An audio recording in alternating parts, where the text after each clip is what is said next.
Happy Thursday, everyone. Happy Thursday. We're going back in history. This live is for educational and entertainment purposes only. Everything is alleged. Did I say allege? Everything is alleged, guys. But we're going way back into the 1800s. We're going to be speaking on Rose Kennedy from the Kennedy family. Very interesting story. So if y'all come in the room, let's do all the algorithm that we need to do. Say hello when you step into the house of Cassie's way. Hit the thumbs up and share the live, guys, because you're going to be learning some interesting things about Rose Kennedy.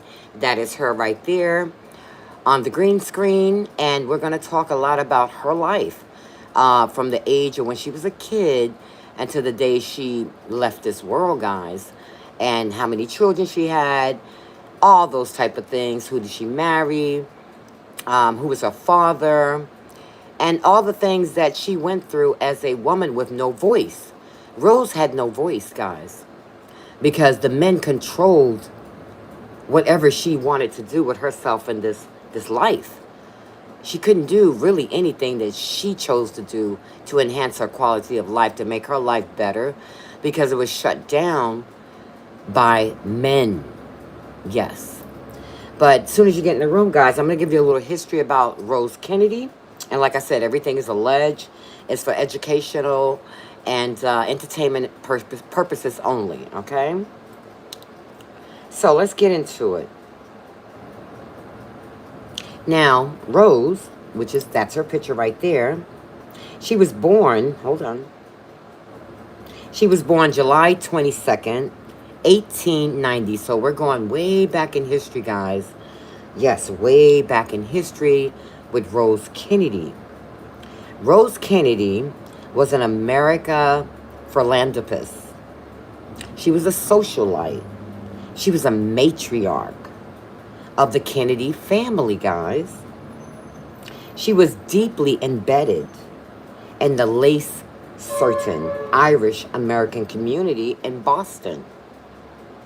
Her father, Rose Kennedy's father, was John F. Fitzgerald. He served in the Massachusetts State Senate from 1892 to 1894 and the U.S. House of Representatives. From 1895 to 1901 to 1919, and as a mayor of Boston. He was also the mayor of Boston, okay? From 1906 to 1908 to 1910 to 1914, guys. Her husband, Joseph P. Kennedy Sr., chained the U.S. Securities and Exchange Commission from such and such a date. So, Joseph Kennedy had an extensive resume, as we know, okay? An extensive resume. So we're going to get into some things. Rose, at the end of everything, Rose had 9 kids. I don't know if everybody knew that. I'm going to be frank with you. I'm going to be so frank with you. I was shocked to know that Rose Kennedy bore 9 kids, guys. And the names of her children, I'm going to go one by one. Did y'all know she bore 9 children? Because I'm shocked. I thought it was Ted, Kathleen. I thought it was Robert F. Kennedy and John F. Kennedy. I swear I didn't know about the rest of them. So I'm glad I'm doing this piece on history about Rose Kennedy, the Kennedy family. Everything's alleged. I didn't know that she had so many kids. So the total of kids that she had, guys, was 9 children. So I'm going to start from the top all the way to the bottom. The first child that she had was Joseph P. Kennedy Jr., born in 1915. He perished in 1944. The second of her kids was John F. Kennedy, which we all know. We all love John. He was born in 1917. No. Hold on one second. Oh, yeah. 1917 to 1963. He was the 35th U.S. president. Okay? Rosemary Kennedy. I never knew about Rosemary. Did y'all know about Rosemary? I never knew that the Kennedys had a child named Rosemary. Please put it in the comments. I hope I'm not the only one who knew. I never knew about Rosemary. I didn't know. I was shocked to know. that she had a daughter named Rosemary Kennedy. Well, okay, Rosemary was born 1918. Rosemary was born. Her next child, I knew about Kathleen Kennedy, but I didn't know about Rosemary, guys. Kathleen Kennedy was born 1920 to 1948. She had another child named Eunice Kennedy Shaver. 1921. She was the founder of the Special Olympics. I never knew that. Then she had another child named Patricia Kennedy. I never knew about Patricia. Did y'all know? I never knew she had 3 daughters. I think it's 3 or maybe 4. I'm going to count them up. But she was born 1924, guys. Then we have Robert F. Kennedy, U.S. Senator and Attorney General. I knew about Robert. Born 1925, he perished 1968. Now, I didn't know about Jean Kennedy Smith. I had no idea about Jean Kennedy Smith. I'm learning all these things about history, guys, about the Kennedy family, and everything's alleged, okay? So she was born 1928, and she perished in 2020. And then I knew about Ted Kennedy. His real name was Edward. Edward Ted Kennedy. He was born 1932, and he died 2009. He was a U.S. Senator. I knew about him, but I didn't know about the other children that she had. That's Rose Kennedy right there, guys. I never knew she had 9 kids. I really did not know. It's shocking to me. Very, very shocking to me. Now, before she married the Kennedys, Rose was a Fitzgerald. Very popular name. You guys know the Fitzgeralds. Okay? Now, she wed on October 7, 1914 in Boston, Massachusetts, in a private chapel at the home of the Cardinal O'Connor. Okay? Rose was 24 when she married her husband.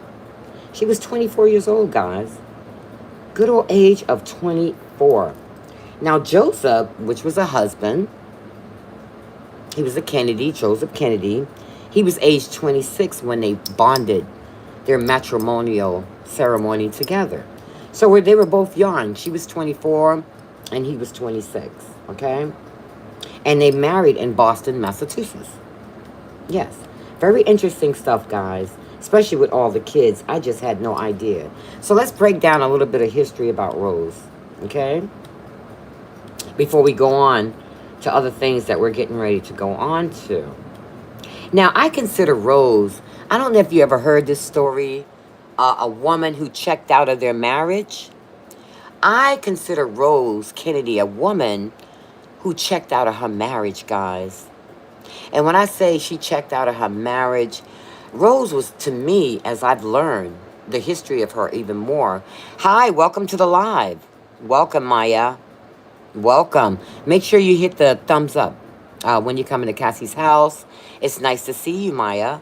So I'm going back in history and talking about the Kennedy family.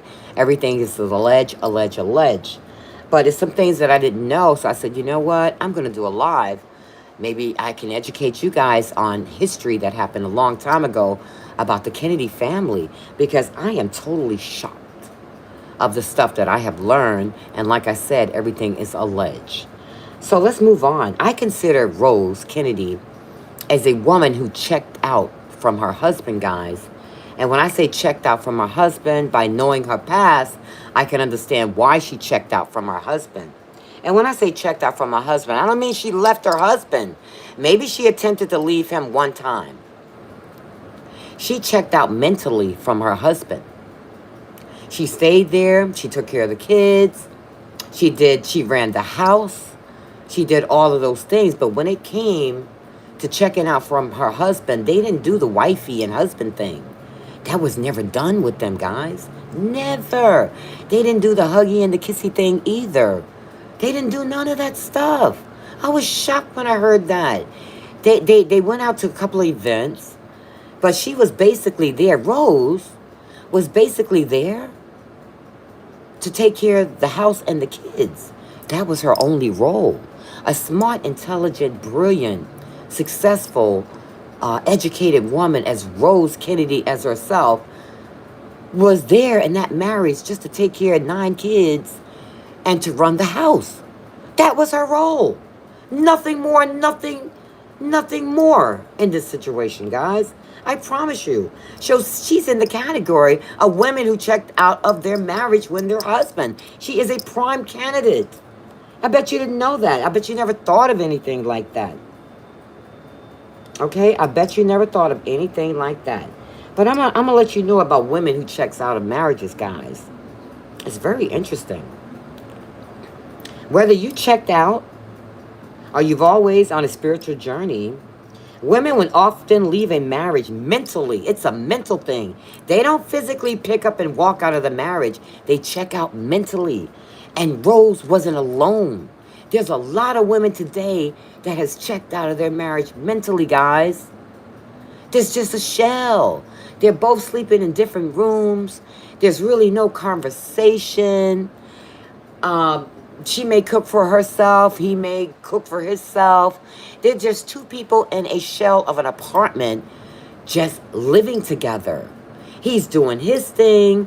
She's doing her thing. She has checked out. They're just two people in an apartment, in a building, in a room, being checked out.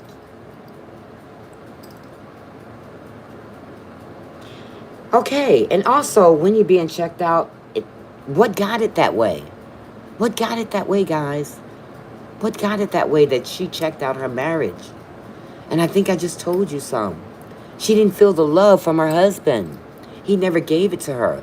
Because to me, when they got married, that wasn't in the contract. The contract was just for you to be a mother to our children and control our household and make sure I have dinner when I come home. That was her only role. But Rose had other things in mind. She had other intentions in mind because what? She was brilliant. She was smart. She was a socialite. She was intellectual. Hi, Holly. Holly, welcome to the live, sweetheart. Make sure you guys hit that thumbs up. We're talking about Rose Kennedy and the life of this matriarch. Some things that I've learned about Rose Kennedy that possibly you guys don't know, and maybe you do know. So we're just going through the whole thing and letting you guys go back in history and in time. So guys, I'm going to let you listen to a little bit of an audio, and we're going to get back to talking about some things. So listen up, because it's very, very interesting. I was shocked when I heard the story about this lady right here. So listen up, guys. Let me make sure that my phone is turned up all the way, because I don't want y'all to miss a beat of this juicy biography, guys. I don't want you to miss nothing. So here we go. Listen up, guys. Listen up. Public perception was more important than private reality. Hold on one second. And academically driven, her primary ambition was to Let me know if y'all can hear it. College, a prestigious Protestant-affiliated school, to earn a bachelor's degree and prove her intellectual Hi, ability. Holly. How are you? She passed the entrance exams and was accepted. So we're talking about Rose However, Kennedy. Boston's Catholic Archbishop, William O'Connell, very intellectual, decreed intelligent that Catholic woman. Parents must not send their children to secular colleges. Because Honey Fitz relied on the Archbishop's support for his political survival, he banned Rose from attending Wellesley. Instead, he sent her to strict, isolated convent schools in Europe and New York. This decision stripped Rose of her autonomy. So they stripped Rose of her autonomy, guys. She wanted to go to this really elite college, but Honeycomb restricted Rose from going there and sent her to Catholic school instead. They didn't want her to be brilliant. They didn't want her to prosper in the gigantic world of millionaires, of the high society elite. They wanted to keep her at a level where she could be controlled. So let's move on. Taught her a harsh reality. Male authority figures held absolute control over her future, and they would sacrifice her ambitions for their own political convenience. So basically, what I get out of this, the men controlled Rose. This is her right there. They used her for their own benefits, guys. They didn't want her to grow. They didn't want her to run empires. They didn't want her to be at board meetings. They didn't want her involved in any of the business prospects of nothing. at all. How you doing, Holly? So we're gonna go on. She realized that to gain any control over her own life, she would need to manipulate power structures from the inside. This sense of powerlessness worsened during a family visit to the White House to meet President William McKinley. Rose prepared meticulously, expecting validation for her maturity and intellect. Instead, McKinley ignored her completely. He focused entirely on her younger sister, Agnes. So she went to the White House and met McKinley, thinking that she was going to get some type of power trip with him. Instead, it turned on her because Rose's sister was there with her at the White House. McKinley did not even focus on Rose. He was looking at her sister and just glorifying how beautiful his sister is and ignoring Rose for the proposal that she had proposed to Kinley to try to get some type of power satisfaction. She was totally ignored. From day one, she was totally ignored by men guys. They didn't want to hear anything she had to say. Any idea that she had, they put it down. So it started very early in her life. So let's go on. Loudly praising her as the prettiest girl who ever entered the White House. For Rose, already stung by social exclusion in Boston, this How you public doing, dismissal Holly was a Richardson? direct hit to her pride. She internalized the rejection. She resolved to build a life of such undeniable wealth and status that she could never be ignored again. She stopped seeking intellectual validation and began prioritizing power. This drive drew her to Joseph P. Kennedy. Joe was an ambitious Harvard graduate determined to Now, make this is the time where she met her potential husband, which was Joe Kennedy. And he was a powerhouse, guys. As you know, Joe Kennedy was a powerhouse. Powerhouse. But let's listen on. and forced the Boston establishment to respect him. Crucially, his father, Patrick Kennedy, was Honey Fitz's bitterest political rival. For Joe, marrying Rose was a strategic victory. For Rose, Joe was an exit strategy. He was not intimidated by her father, and he offered a clear So path basically, let me explain to you. Rose's father was named Honeycomb. Now, she met Joseph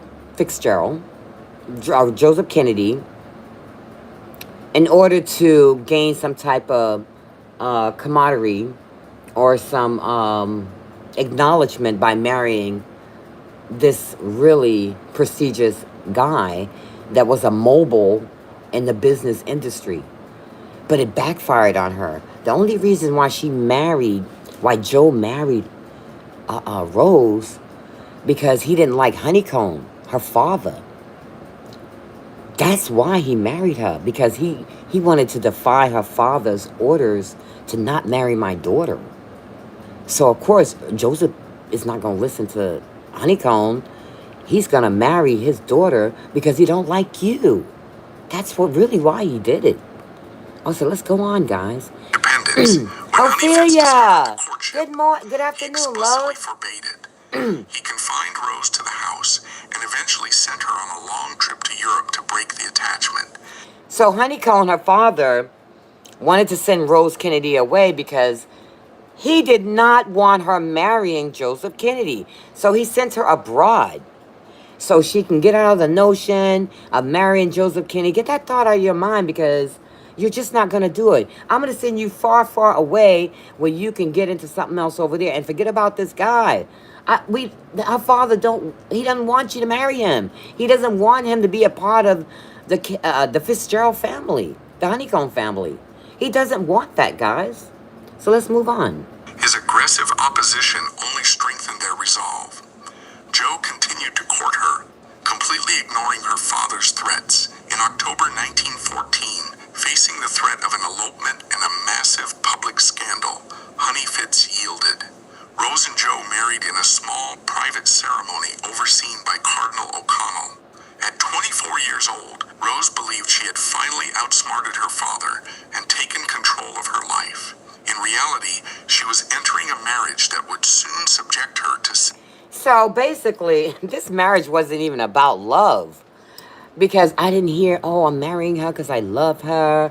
It was a strategic plan to get from under her father's coat and have a mind of her own, so she can make decisions put out decisions of her own.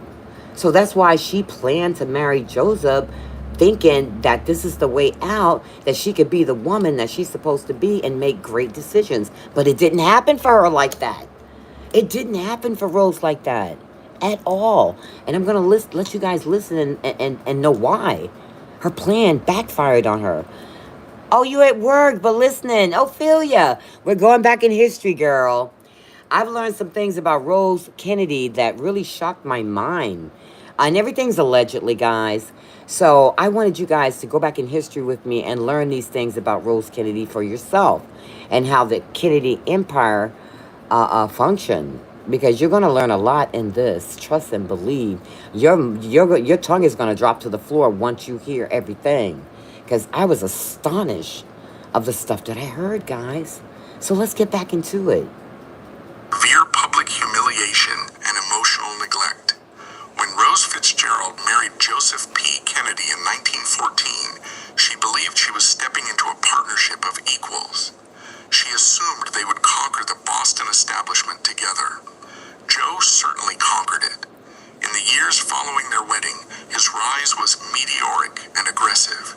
He made millions on Wall Street, capitalized on the shifting economies of World War I, and eventually dominated the booming motion picture industry in Hollywood. He amassed a fortune that would eventually exceed $90 million. Wow. He gave Rose houses, staff, and unlimited credit accounts. He gave her everything except respect. Respect. The reality. Did you hear that? He gave her all the materialistic things, but the one thing that she demanded and she wanted the most was the respect from her husband. And that's why she left her father, Honeycomb, because she had no respect with her father. So she said, okay, I'm going to marry Joseph Kennedy. I'm going to be his equal. We're going to make decisions together. We're a mobile couple. We're a dynamite couple. We're high society. We're going to do all the things together as a couple, and it's going to work out. But it didn't work out. She wasn't able to make decisions with him either, guys. Backfired in Rose's face. So listen up. Of the Kennedy marriage became apparent almost immediately. It was Joe a was showcase. not a faithful husband. More importantly, he made no effort to hide his infidelity. For Joe, affairs were not He just got married, guys. The infidelity was so real. Joseph Kennedy allegedly didn't care about flaunting his women that he loved or liked in front of Rose. That's why I said a woman scorned, a woman that has checked out of her marriage. And as we go along with the audio, you're going to understand why she checked out of her marriage and why I said she was scorned. All right, let's listen up. Mistakes or momentary lapses in judgment. They were extensions of his ego. He viewed women as conquests, much like the banks he bought or the stock shares he manipulated. For Rose, this was a specific type of psychological torture. She had been raised to project perfect Catholic morality. Her entire identity was tied up in being a respectable, flawless wife. Joe's blatant cheating made a mockery of the image she worked so hard to maintain. The infidelity was not confined to brief, hidden encounters. It was institutionalized within their marriage. Joe often brought his mistresses into their social circles. The most severe and public humiliation came in the late 1920s, when Joe moved his business. Now, you know that's a bold move. He brought his infidelity into the socialite circle where she's attending. Do you understand the humiliation that Rose Kennedy felt, allegedly? Seeing the mistress with him and she's in another corner at the same social event, totally ignoring his wife and giving the mistress all his attention. That is blatantly a whole mess, guys. I can't imagine the mental torture that this woman went through with this man, her husband. But let's listen up. His operations to Hollywood to take over film studios. There, he began a highly publicized 3-year affair with Gloria Swanson. All right, Gloria Swanson. She was an actress, guys, but I'm going to give a little rundown on Gloria Swanson. That was Joseph Kennedy's mistress, allegedly. Let me tell you about Miss Swanson, okay? Gloria, her name was Gloria May Josephine Swanson.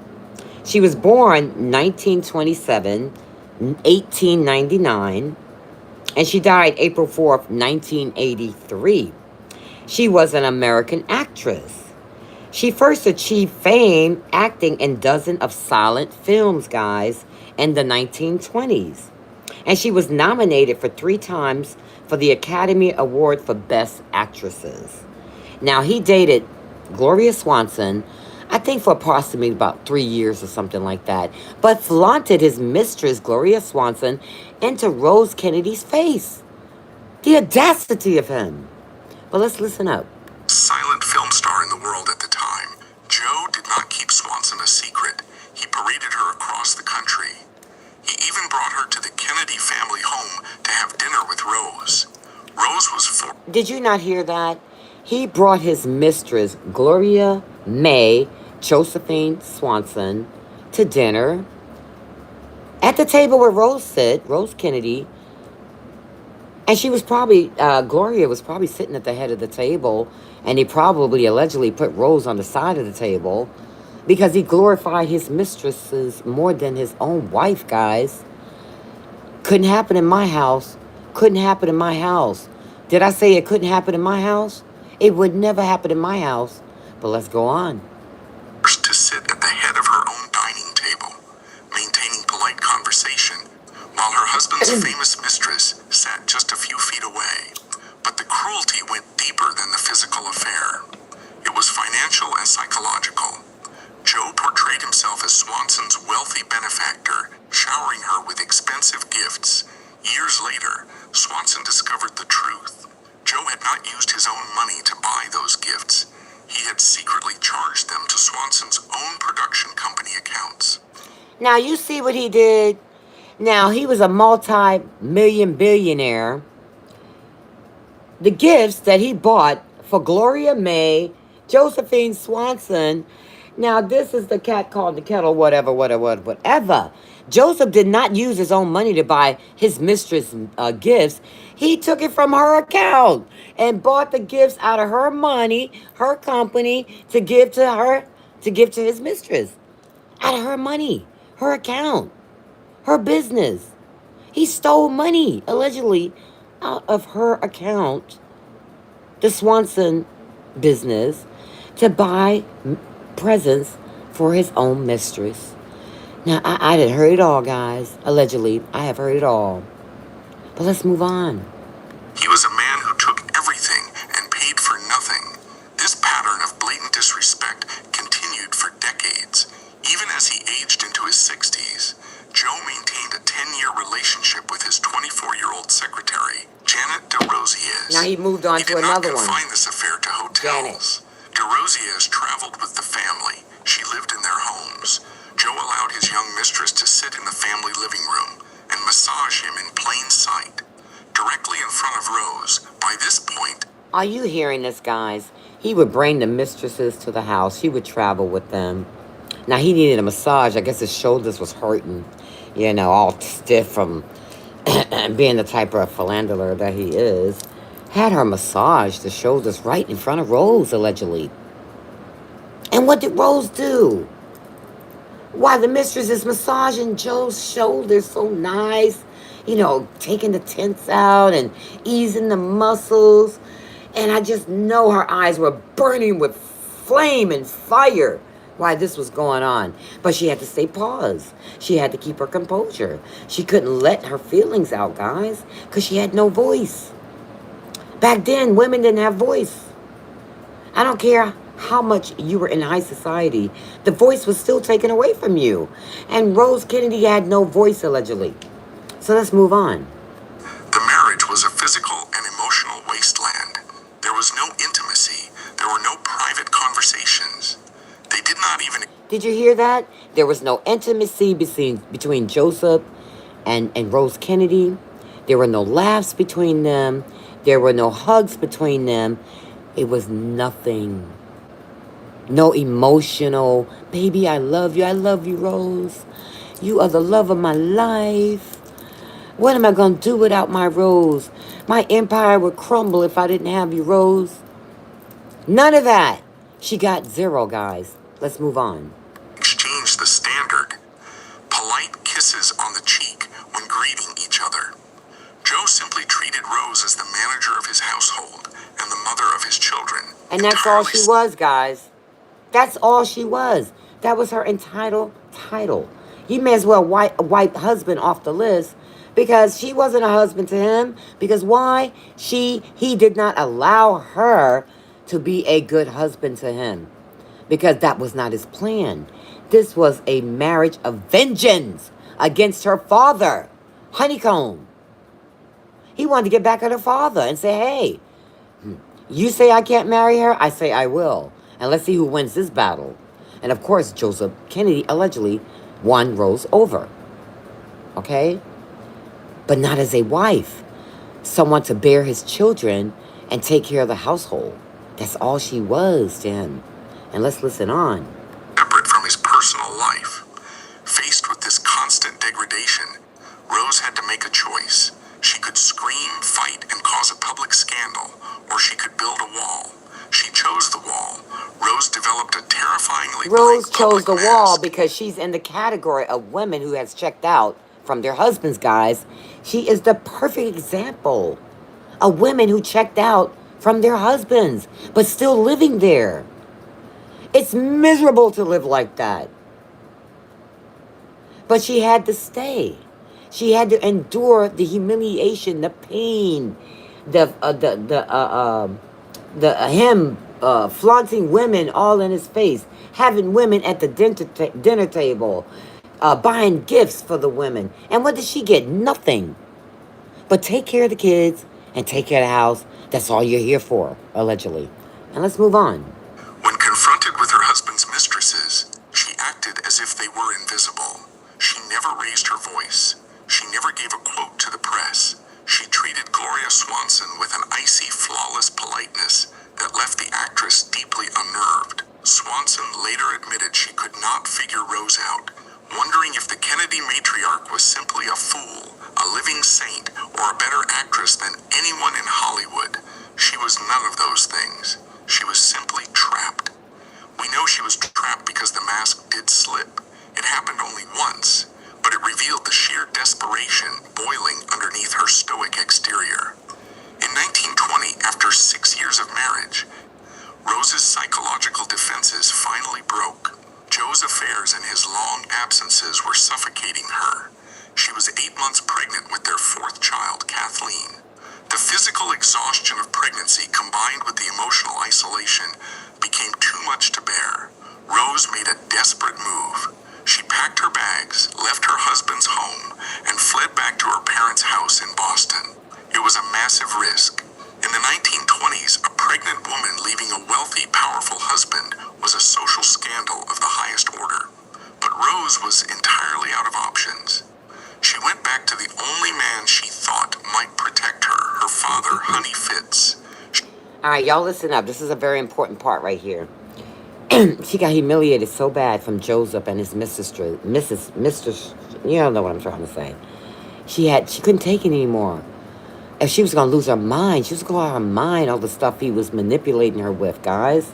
Flaunting women in her face, having them eat at the table, buying them gifts. And what is she getting?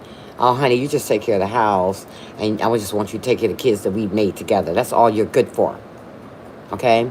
She couldn't take anymore, so she ran back to her father's house, the Honeycomb. And look what happened. Listen up. She walked into his house, pregnant and defeated, looking for a way out of her marriage. Her father looked at her and shut the door on her only escape route. Honey Fitz was a pragmatic politician and a strict Catholic. He did not offer his daughter a shoulder to cry on. He did not offer to confront Joe.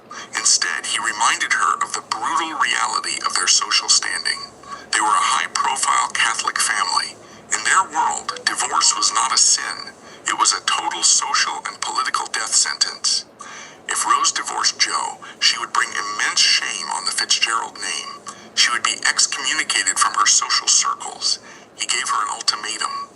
He told her she had made her bed, and as a Catholic woman, she had to lie in it. Wow. He ordered her to pack her bags and go back to her husband. That's why I said Rose had no voice, guys, not even with her own father. They were so built in with this high society political propaganda stuff, guys. I mean, you see your daughter as nothing. She's just a child that I bored, that I raised. Her voice means nothing. Her opinion means nothing. But you're going to go back to that husband because you're going to be a scandal to our family. You're going to ruin our name. And we can't have that. We're Catholics. We can't have you leaving your husband and the scandal breaks out and it tarnish our reputation. You go back to your husband, pregnant and all. I can't help you, darling. Go back to him. And that's what happened. Rose went back to the husband that she did not want to be with. Here we go. Denied her education at Wellesley years earlier, she learned that men controlled her future. Now, standing pregnant in her father's house, being ordered back to an abusive marriage, she learned a much darker lesson. She learned she had absolutely no allies. Her father would not protect her. The church would not protect her. Society would not protect her. She was entirely alone. Rose returned to Joe Kennedy's house. She never tried to leave again. But she did not return as the same woman, since she could not change her reality, and she could not physically escape it. She decided to chemically alter how she experienced it. She began relying heavily on prescription tranquilizers. Her drug of choice was Seconal. So the only time that she could be around her house and Joe bringing all the women in the house, she had to be heavily medicated with rugs. That's the only way that she could survive. Because if she was in her normal senses, she couldn't take it. She'd probably do something drastic to herself. So she went to rugs to be normal in that type of environment and situation that she was put in her own house, guys. That's so sad to live like that. Rose Kennedy did not have a great life, guys. She was a woman scorned. She was a woman without a voice, allegedly. So let's listen on.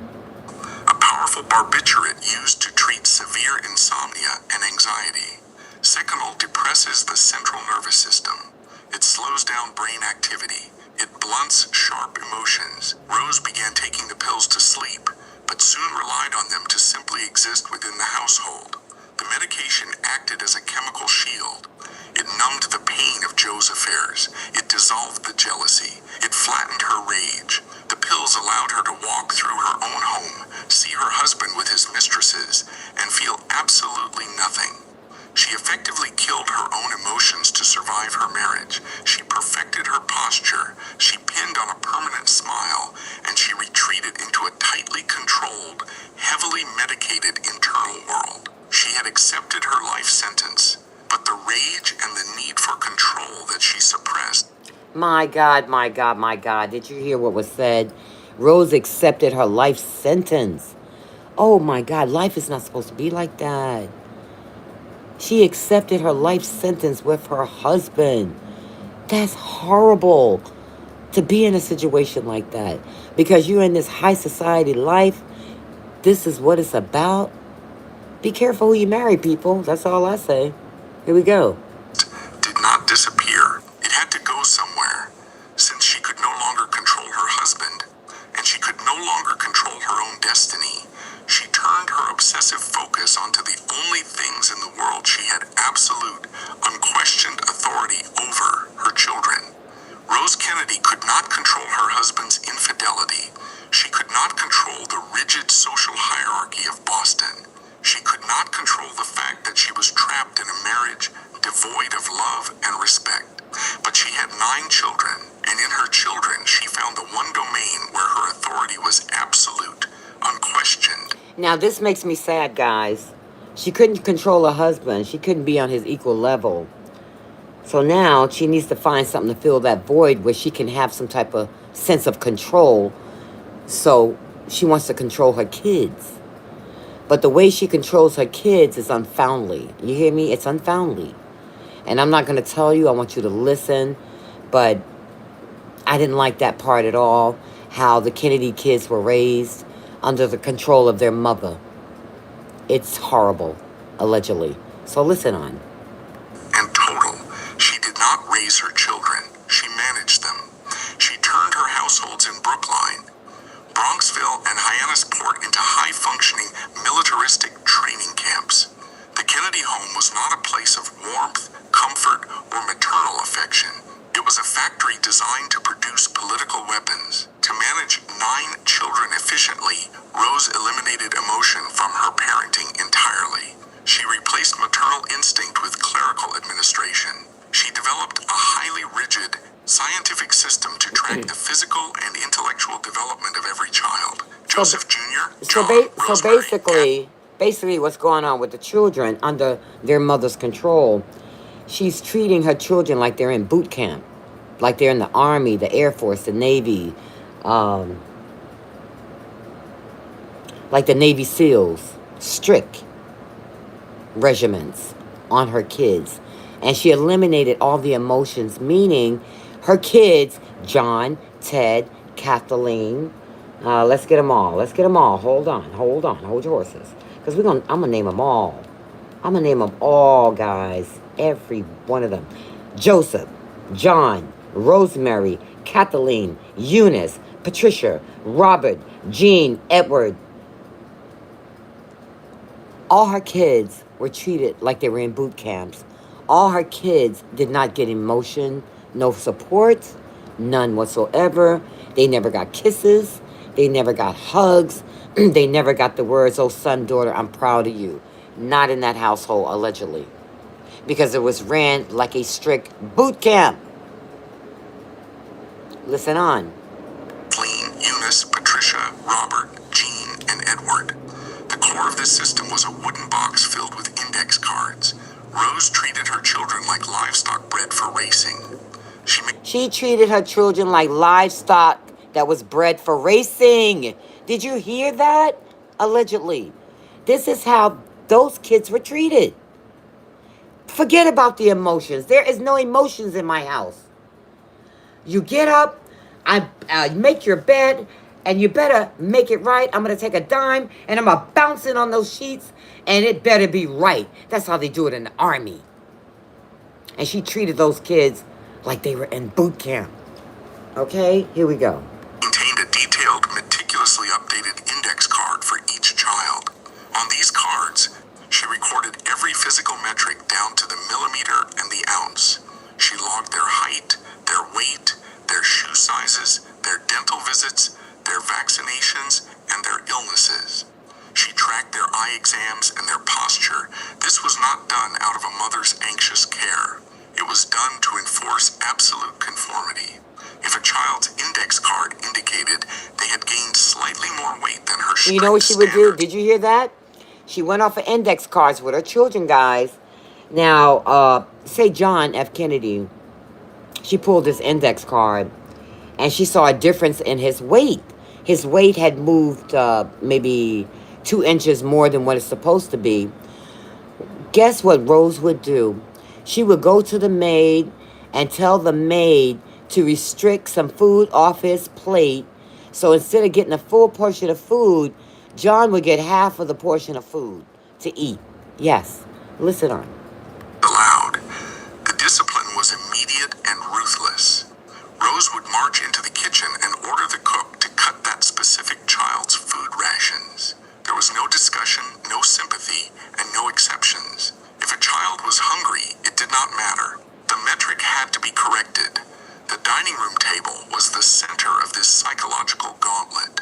Meals in the Kennedy household were not times for family bonding. They were high-pressure arenas. Rose and Joe required the children to read the New York Times daily. During dinner, the children were grilled on current events, politics, and history. They were not allowed to speak about trivial matters, personal feelings, or childish things. No feelings in that house, guys. They couldn't cry. They couldn't do any sad emotions. You better sit up straight. You better hold that head back. Pull those shoulders back.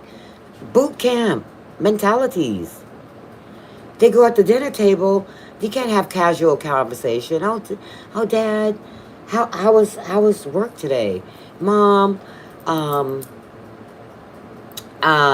What did you do today? Did you have a lovely day? None of that topic conversation was had at the table. They had to read the New York Times, educate their brains, talk about what they read in the New York Times. And this was on a daily basis with them. Nothing different, same regimen every day.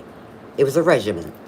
And here we go. If a child did not have a sharp, articulate opinion on a complex political issue, they were ignored or mocked by their older siblings and their parents. Crying was strictly forbidden. Complaining was completely outlawed. If a child fell, got hurt, or felt sick, they were expected to hide it. Rose famously instituted a rule: Kennedys don't cry. She equated physical and emotional pain with weakness. The result of this clinical high-pressure environment was severe emotional starvation, despite living in mansions and having access to massive wealth. The Kennedy children grew up entirely deprived of basic human affection. Rose provided them with top-tier education, expensive clothes, and relentless discipline, but she offered zero physical comfort. There were no hugs, no comforting words after a nightmare, and no unconditional support. This emotional famine left deep psychological scars on all of the children. That's so sad, guys. Everybody need to let out their emotions. Everybody needs a hug. Everybody needs a kiss. Everybody needs to know that you're doing a good job. These poor Kennedy kids allegedly didn't get any of that stuff because mama wouldn't allow it. But here we go. Bred a fierce, almost violent competition among the siblings as they constantly fought for the scarce resource of their parents' approval. The most devastating testament to Rose's coldness came years later from her second son, John F. Kennedy. JFK spent his entire childhood battling severe chronic health issues. He was constantly hospitalized with gastrointestinal problems, severe allergies, and spinal pain. Yet, his mother viewed his illnesses primarily as logistical inconveniences. She rarely sat by his bedside. Do you hear that? She considered his illnesses as inconveniences. Like, I dare you have a stomach ache. I dare you cry because you're feeling sick. That was not allowed, allegedly, in the Kennedy's household. You couldn't express your emotions. If you're sick, you better cough it up and keep it inside yourself. Don't let me know. Don't let your siblings know, because it's not allowed here. Here we go. She rarely offered a soothing word. Decades later, when JFK was the President of the United States, he sat with a close aide and reflected on his childhood. With a quiet, chilling clarity, the President confessed a brutal truth. In his entire life, he could not recall a single instance where his mother had said the words, "I love you." As the children grew older, none of them got those 3 words, I love you. None of them, guys. None of them. Rose distanced herself from them even further. The chaos of 9 children, combined with the underlying misery of her marriage, drove her to seek extreme isolation. She began to physically separate herself from her own family. During family vacations at their massive compound in Hyannisport, Massachusetts, Rose would frequently abandon the household. She would leave the children with the nannies and staff and go play golf alone. She built a small, isolated cabin on the property, entirely separate from the main house. She called it her retreat. She would lock herself inside for hours, refusing to let anyone in, claiming she needed the time for silent prayer and religious reflection. In reality, she was simply hiding from the life she had built. When she was in the main house, her behavior grew increasingly eccentric. Stripped of control over her husband and her own happiness, she developed severe obsessive-compulsive habits to exert control over her physical environment. She became terrified of aging and obsessed with me. So now she can't have control over her kids. Well, her husband. So she took control of her kids, made it like boot camp. Now she's looking at her physical appearance, saying she doesn't look up to par. Maybe she needs a facelift. Maybe she needs liposuction. So now the control is going to be on her body and making her the best looking Rose Kennedy that ever walked the earth. So here we go. Listen up. Maintaining a perfect physical facade, she would walk around the house wearing a rigid, terrifying beauty mask, completely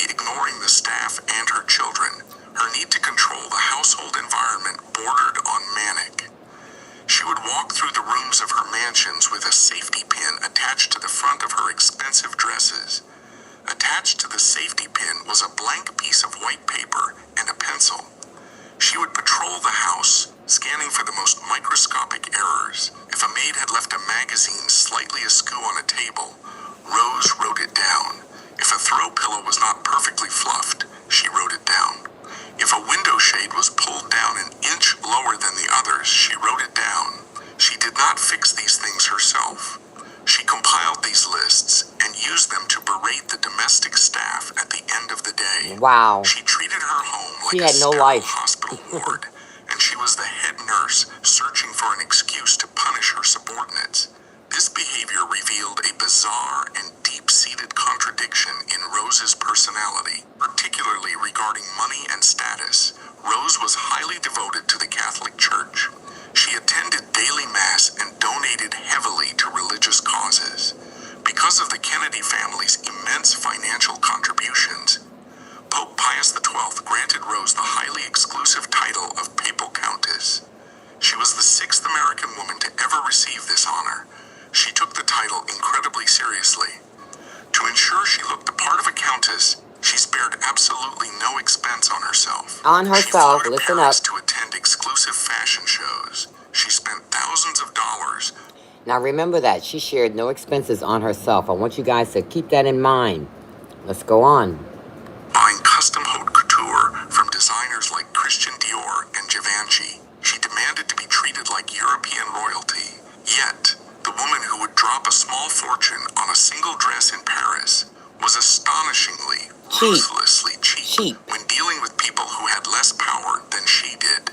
She audited her household ledgers with an iron fist. If a maid or a gardener accidentally miscalculated their hours by 15 minutes, the papal countess would demand they pay the money back. Did you, oh my God, did y'all hear what was said? Oh my God. She would spend heavily on herself, but let her maids then miscalculate some stuff and put more hours in what they were supposed to. She would manipulatively redo it, and then if it was so, she would make them pay back the money that they were overly spent. That's what she did. But for her, she could spend millions on herself, but for her poor maids, she wouldn't give them a penny over of money they possibly didn't earn, 1 cent. She wanted it back. And here we go. Monitored the grocery bills obsessively. In one infamous incident, she sent her personal secretary to France to run errands and manage logistics for a family trip. When the secretary submitted the expense report, Rose scrutinized every single receipt. She noticed a charge for basic toiletries. The woman who just bought Parisian haute couture threw a massive fit, screaming at her secretary and accusing her of buying too many tissues and toilet paper. This contradiction defined Rose Kennedy. She was willing to pay any price to project an image of flawless grandeur to the outside world. But behind closed doors, her world was small, petty, calculating, and entirely devoid of empathy. She had built a machine. She had successfully programmed her children to be aggressive, highly educated, and ambitious. But she failed to recognize that a machine built without empathy has no safety brakes. Her clinical demand for perfection left absolutely no room for weakness, failure, or imperfection. And this fatal flaw in her system was about to collide with a devastating reality. Watch and see. Her third child. Was not perfect. All right, guys, listen up. Her third child, Rosemary. Y'all pay real close attention to her third child, Rosemary, because you guys are going to be so shocked if you don't already know about Rosemary. So listen up. She was deeply, tragically flawed. And in the Kennedy household, imperfection was not something to be nurtured. It was something to be erased. The Kennedy machine, engineered by Rose and funded by Joe, was built on a singular, uncompromising principle: absolute perfection. The children were expected to be smarter.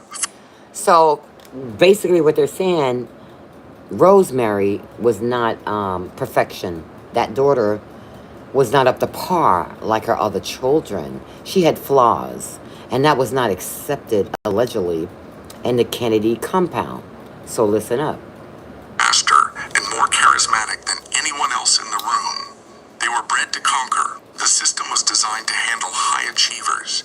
It had no safety nets, no contingencies for weakness, and no room for error. But biology does not care about political ambition. In 1918, the Kennedy demand for perfection collided with a devastating medical reality. The result was the darkest, most closely guarded, and most unforgivable chapter in the family's history. This is the tragedy of the third Kennedy child, Rosemary. The tragedy began before Rosemary even took her first breath. Listen to In this. September 1918, Rose went into labor at her home in Brookline, Listen to this, Massachusetts. guys. It was the height of the deadly Spanish influenza pandemic. So Rose went into labor when it was the highest pandemic going on. Like we had the pandemic COVID. So it was sort of like a COVID back then in the 1800s when she was going into labor. So the doctors were so busy, guys. Even though she was high marquee, high society, the doctor could not come to Rose right away. She had to wait, even though she was about to give delivery at her home. But they're so frantic helping other people, and it was limited amount of doctors because there was a pandemic going on back then. They couldn't be everywhere, every place at one time. So listen what happened here. The medical system in Boston was completely overwhelmed. Doctors were scarce, exhausted, and overworked. Just like When Rose's COVID. contractions escalated, the attending nurse panicked. The doctor had not yet arrived. Instead of letting nature take its course and delivering the child herself, the nurse made a catastrophic, medically indefensible decision. She ordered Rose to keep her legs squeezed tightly shut. When the baby's head began to emerge, the nurse physically used her hands to push the baby back up into the birth. All right, are y'all hearing this? Are y'all hearing this? The doctor has not arrived yet. She's going into labor. Now, the nurse is there. They're still waiting for the doctors. So Rose opens her legs because the baby head is coming out. So the nurse is saying, no, no, no, close your legs. The doctor has not arrived. Close your legs. So of course, if you're going into labor, you can't control your flexibility. Baby head want to come out. So her legs is opening. And what do the nurse do? She takes her hand, puts it on the baby head that's coming out of Rose, and pushes the baby head back inside her. So you know what happens when you do that to a baby? When they're ready to come out into the world and say, hello, I have arrived. You're not letting her be great. You're pushing the baby's head right back inside of Rose. So what are you doing to the baby? She did this for 2 hours, letting the baby stay inside of Rose when the baby is ready to greet the world. So what happens to the baby when she's forced to stay inside when it's time to come out? She's depriving the baby of oxygen for 2 hours because the doctor wasn't there. The nurse got scared. She didn't know what to do. So she pushed the baby back into Rose. Let the baby stay in there for 2 hours, not breathing. So what do you think would have happened to the baby? Listen up. Canal. She held the baby inside for 2 grueling hours, waiting for the doctor to walk through the door. During those 2 hours, the baby was starved of oxygen. When Rosemary Kennedy was finally born, the physical damage to her brain was already done, and it was permanent.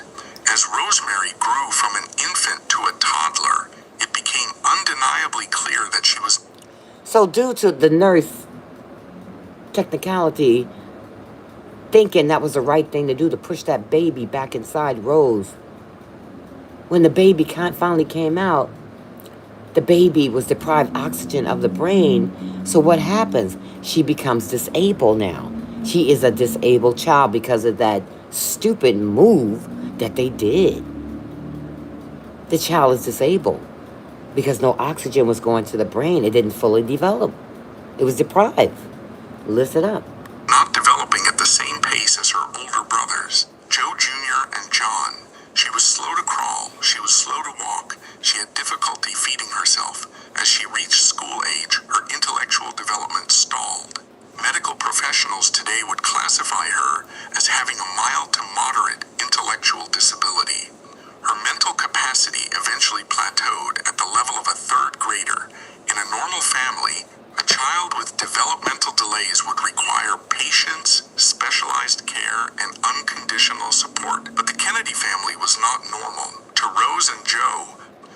Rosemary's disability was not a tragedy to be managed with compassion.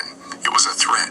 It was a glaring, unacceptable defect in So their her otherwise disability was a flawless threat to them. genetic brand. They had an Furthermore, image to in the early uphold. 20th century, the Catholic Church and high society harbored deep, cruel stigmas regarding mental disabilities.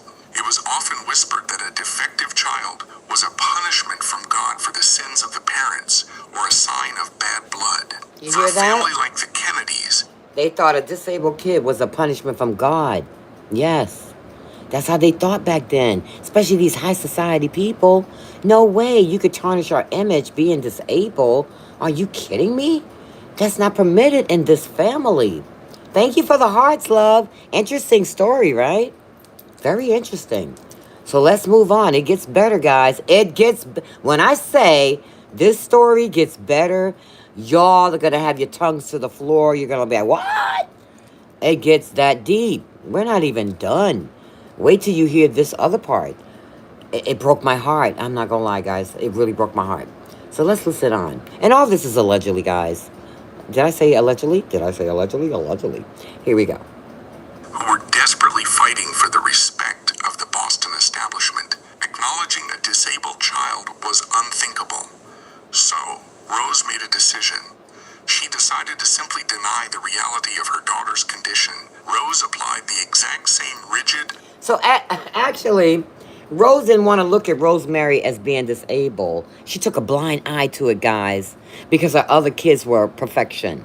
They were smart, they were brilliant, intellectual, all the great things. So she said, well, hey, I'm not going to treat you any different. I'm not going to give you no sympathy because you're disabled. Heck no. You're going to be like John and Kathleen and Eunice and Ted and all the rest of them. You're, in my eyes, you're just like them. But in essence, Rose was not. Rosemary was not like them. She was behind 10 steps of them because of her condition. So listen up. militant standards to Rosemary that she applied to her gifted sons. She refused to lower her expectations. Rosemary's index cards were kept just like the others. She was forced to participate in the hyper-competitive family sailing races and the aggressive touch football games, despite lacking the physical coordination to keep up. Most cruelly, Rose forced Rosemary into rigorous academic tutoring. Even though the girl could barely comprehend basic math, she was subjected to strict lessons in Latin and advanced literature. Rose believed that with enough discipline and sheer willpower, she could force her daughter's brain to function normally. When it didn't work, Rose became frustrated. Rosemary grew up constantly surrounded by siblings who were exceptionally bright, fast-talking, and highly competitive. She knew she was different. She knew she could not please her parents the way her brothers did. She was trapped in an environment that constantly highlighted her inadequacies, yet she was desperate for her mother's approval. To hide her from the public eye, Rose and Joe bounced Rosemary from one specialized, remote boarding school to another. They strictly managed her public appearances. The absolute peak of this facade occurred in 1938. Joe Kennedy had been appointed the U.S. ambassador to the United Kingdom. It was the ultimate victory over the Boston Brahmins. An Irish Catholic was now representing America to the King of England. As part of the diplomatic customs, the Kennedy daughters were presented to King George VI and Queen Elizabeth at Buckingham Palace. It was a highly choreographed, high-stakes social event. Rose spent months drilling Rosemary on the complex curtsy required for the king. Now, listen up, guys. She drilled her for months, her daughter Rosemary, to curtsy. You know, back in those days, they had the curtsy. That's what elegant high society people did. They curtsy. Now, she taught Rose for months. This is how you curtsy, Rose, Mary. You know, take the ends of your dress, pull them to the side, cross your legs, and then bend down and curtsy and come back up. All right, so let's see what Rosemary did. Did she curtsy the right way? Let's see what she did. As Rosemary approached the king, her lack of coordination betrayed her. She stumbled. She nearly fell completely flat on the floor in front of the British monarchy. It was exactly the kind of public imperfection Rose dreaded. But Rose's reaction was chillingly robotic. She did not rush to help her daughter. She did not express sympathy. She simply pretended it didn't happen. Wow. The next day, Wow. Rose briefed the international press, declaring the event an absolute, flawless triumph. The Wow. stumble was erased from the official family narrative. But as Rosemary entered her late teens and early 20s, she could no longer be easily managed. She's Her getting out of physical body control, had matured Rosemary. into that of a highly attractive young woman, but she still possessed the emotional maturity of a child. She grew increasingly frustrated with the strict rules her mother imposed. Her mood swings became severe and unpredictable. She began throwing violent tantrums. Most terrifying to Joe Sr., Rosemary began sneaking out of her convent schools at night. She would wander into local towns and frequent taverns, seeking attention from men. For Joe Kennedy, And that's what happened, guys. When you don't have a father figure and you have these nice girls and you don't show them the emotions, and you don't show them the love, what they gonna do? They're gonna go find it outside of the house and find it from another guy that don't want nothing but you know what from them. They don't love them. They want to get what they can get inside them pants. That's what they want. But Rosemary was seeking affection and love that she didn't get from her own father. But listen up. this was an absolute nightmare. He was already plotting the political dynasty of his sons. He viewed Rosemary as a ticking time bomb. If she were to become pregnant out of wedlock or get caught up in a sordid public scandal, the press would destroy the family. The political futures of Joe Jr. and John would be instantly annihilated. Joe Sr. decided that Rosemary had to be neutralized. In the fall of 19... Did you hear that? Joe Sr. said his daughter had to be neutralized. What type of father says that about their child? I'm going to neutralize my child. Like, what? Listen up, people.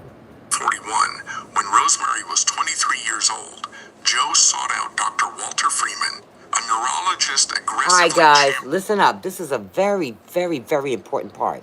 I want you to listen to what's getting ready to happen now to Rosemary. Because you know the father wants to annihilate her. Okay? So how's he going to do that? I'm going to turn this back on and you're going to listen up real good. Because this is so sad. What they did to Rosemary. Allegedly. Beginning a radical new psychiatric procedure, the prefrontal lobotomy. The surgery involved drilling holes... He wanted to give her a prefrontal lobotomy. Do y'all know what that is? Back in those days, your front, your forehead, your prefrontal, and they're going to do a lobotomy on Rosemary. But it gets worse. Check it out. into the patient's skull and using... A prefrontal lobotomy is drilling a hole into the person's forehead, into their brain. And that's what they're doing. That's what they're going to do to Rosemary. Hi, Nave. How are you? Thank you for joining.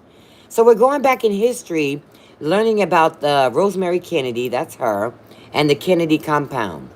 So it's a very interesting story, Nave. If you haven't heard the whole thing, go back and hit that replay, sweetheart. But I'm so glad to see you. Thank you for joining. So we're going to go back to the story. So he found the doctor. He wants to annihilate his daughter. So he's going to have this doctor do that lobotomy on her prefrontal, guys. Drill a hole into the forehead. Okay? But listen up. A surgical instrument to blindly slice through the connective tissue in the brain's prefrontal cortex. It was an experimental, highly controversial procedure, usually reserved for the most violent, unmanageable asylum patients. Rosemary was not violent. All right. That procedure is usually done for violent asylum patients. Rosemary was not that type of violent person at all. She didn't have any violence in her. She was just low functioning. That's all it was. So they're doing a procedure on her is for highly insanity type of people. And they're doing that on Rosemary. But listen up. Insane. She was simply learning disabled and frustrated. But Joe did not care about medical ethics. He cared about risk management. Without telling his children, and according to historical records, without consulting Rose, Joe scheduled... Okay, so he went behind his children's back. He didn't tell his wife that he was getting ready to annihilate his daughter with this prefrontal cortex procedure, guys. So nobody knows what's going on with Rose. So the siblings is like, where's Rose? We haven't seen Rose. And I'm sure the wife is saying, well, where's my daughter, Rose? Rose is missing. They don't know that the father done wished her away to some doctor for this experimental surgery, guys. That's what they're doing to Rose. It's a newly experimental surgery of the prefrontal cortex. Okay? Listen up. The surgery for November 1941. The procedure was barbaric. Barbaric. Rosemary was not put under general anesthesia. Okay. You're doing a serious surgery like that. And back then, they don't put you under heavy anesthesia. They're putting her under minor anesthesia, like a spray that you would spray on the head and then drill the hole in. This is what they're doing to Rosemary. So she's really conscious through this drilling in her brain. Listen up. Given a mild tranquilizer and a local anesthetic to numb her scalp. A mild tranquilizer and a local anesthetic to numb her scalp. You're drilling in this girl's brain, and this is all you're giving her? She's going to endure every single ounce of the pain. And here we go. She was awake. As the surgeons drilled into her skull and began slicing into her brain tissue, they asked Rosemary to sing songs and recite the Lord's Prayer. They used her voice to gauge how deep to cut. They kept slicing and scraping until she became incoherent, and then, eventually completely silent. The surgery was a catastrophic failure. Joe Kennedy had intended to make his daughter docile. Instead, he completely destroyed her. When Rosemary woke up, her capacity to speak was gone. Her ability to walk was gone. That surgery really decapitated her. She couldn't do any of the things that she did prior. She couldn't talk anymore. She used to talk before. She couldn't walk anymore. She used to walk before. So she is like a vegetable, guys. Rosemary, after that surgery, is like a vegetable. They made her worse.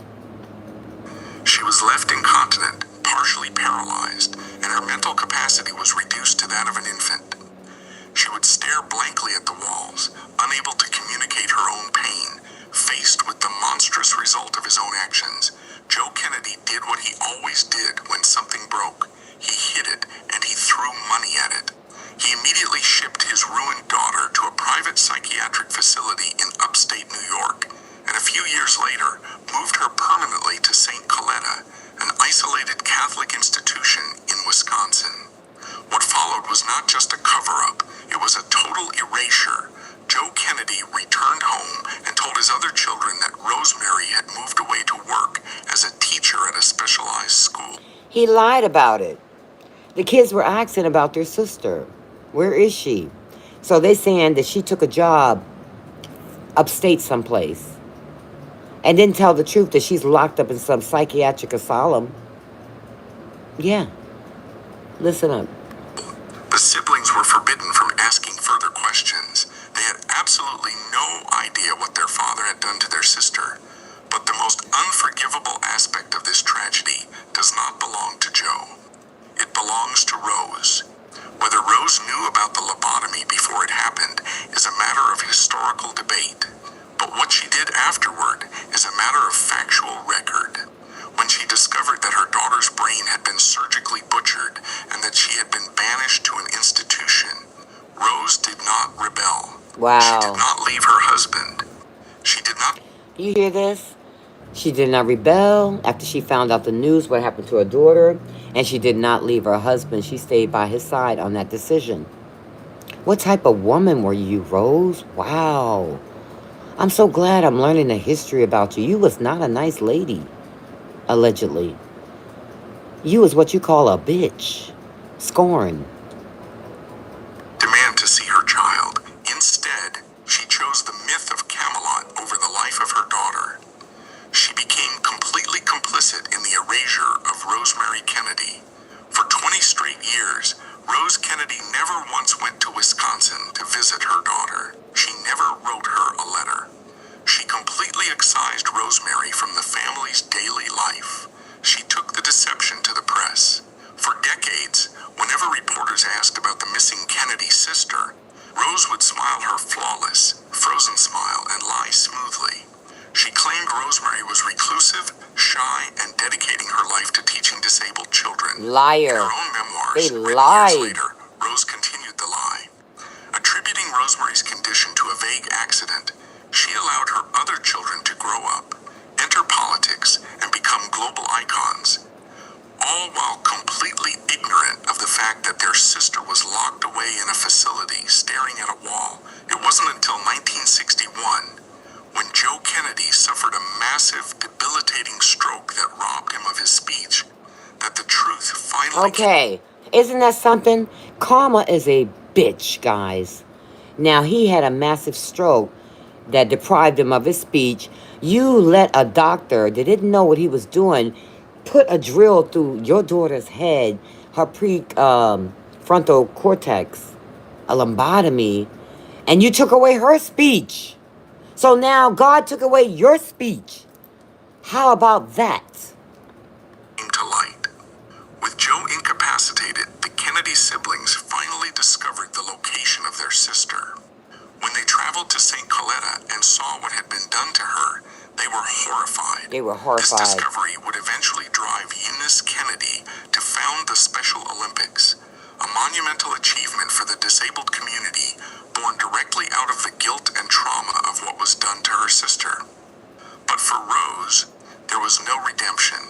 She had stood by and watched her husband destroy their child to protect a political brand, and then she helped him bury the evidence.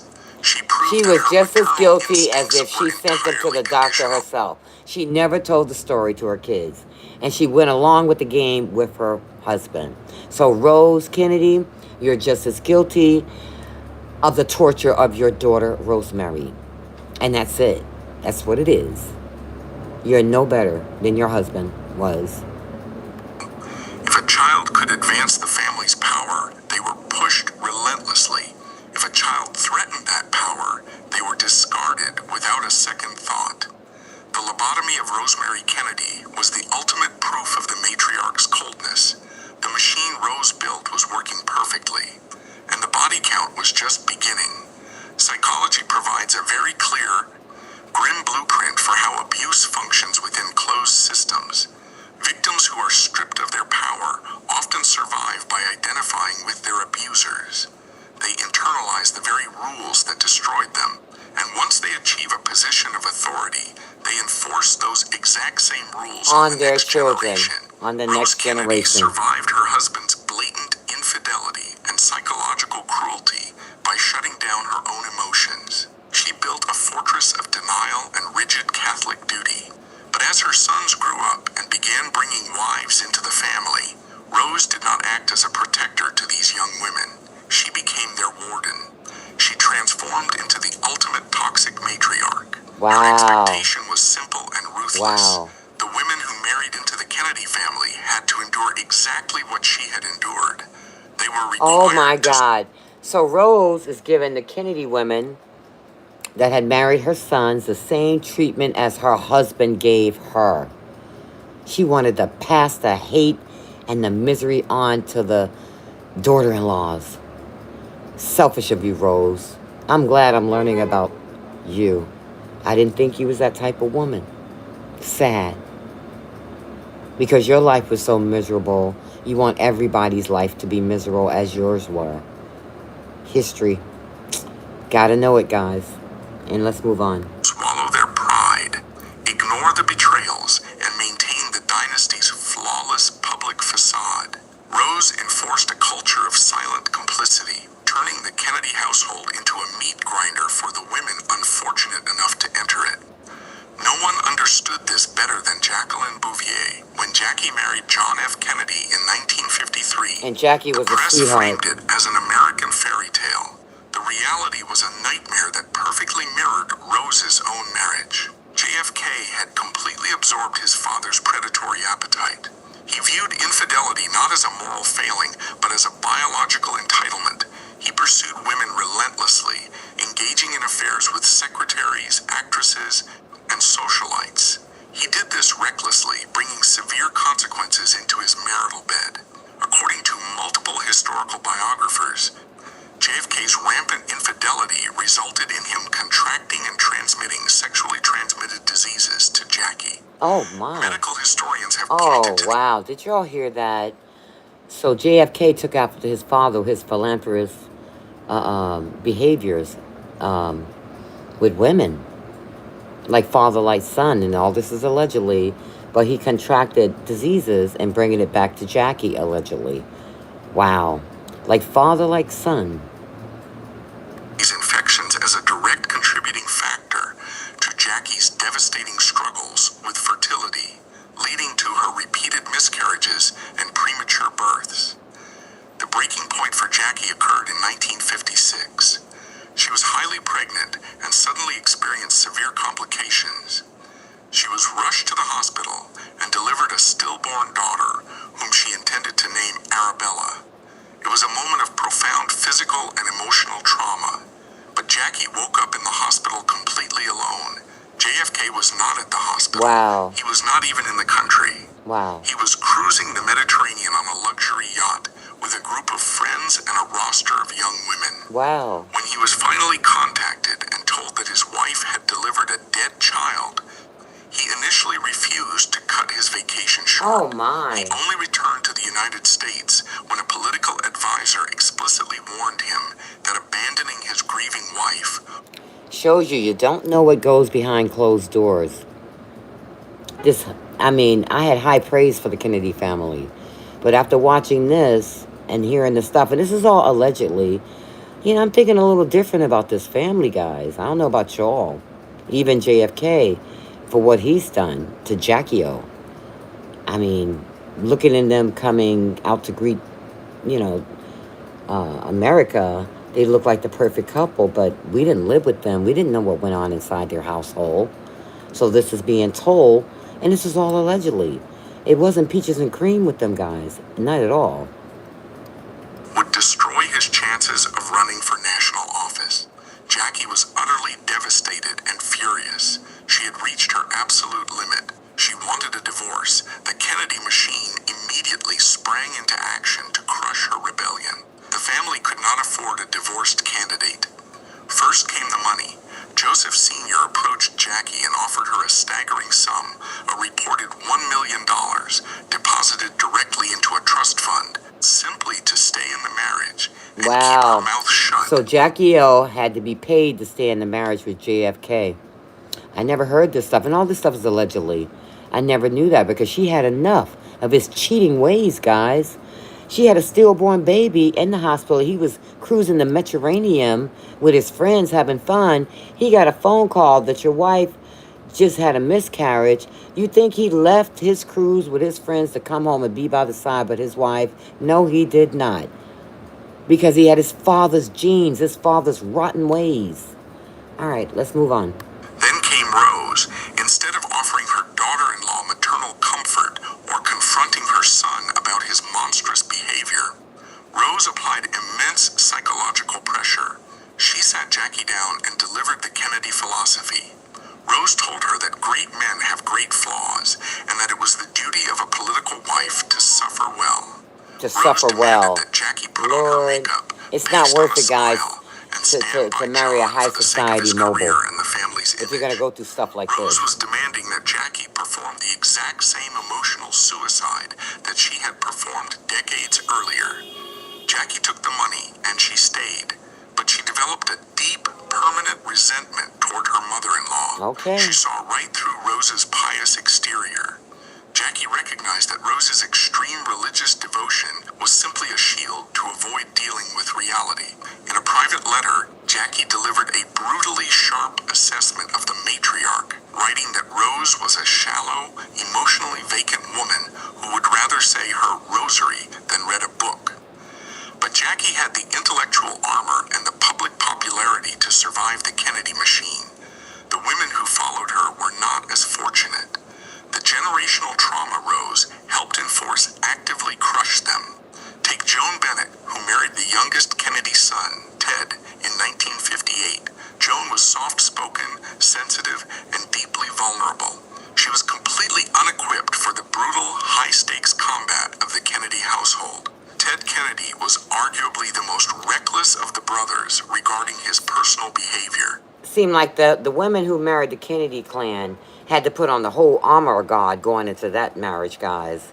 And dealing with a mother-in-law like Rose Kennedy, you had to put on the whole armor of God, Ephesians 6, to survive that family, allegedly. His heavy drinking and blatant philandering were open secrets in Washington. The media, charmed by the Kennedy mystique, actively covered up for him. But inside the marriage, Joan was drowning. She turned to Rose for help.